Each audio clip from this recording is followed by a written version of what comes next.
పార్వతి ఏం బెంగపెట్టుకోక ఇది నన్ను ఏమైనా చేస్తుంది అనుకుంటున్నావా, కిస్మిస్ పండు తినేసినట్టు తినేస్తా చూడు ఈ హాలాహలాన్ని అంటే. ఆవిడందిట నాకు భయం ఏమిటయో నీ ఇష్టం వచ్చినట్టు చెయ్యందిట. ఆశ్చర్యపోయాడు శుకబ్రహ్మ. అదేమిటంటే అలా ఎలా అందండి, హాలాహలం తినమని అన్నారు.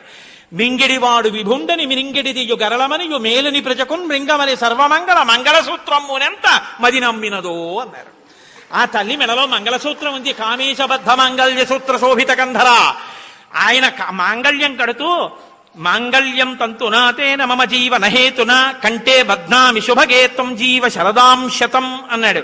నువ్వు నూరేళ్ళు అంటే అనంతమైన కాలం ఈ మంగళసూత్రం నీ మెళ్ళో కడుతున్నాను, ఇది ఉన్నంత కాలం నేను ఉంటానన్నాను. ఆవిడ మెళ్ళో మంగళసూత్రం ఉండగానే విషం తాగితే ఏమవుతుంది, గుచ్చేసుకోంది ఆవిడ.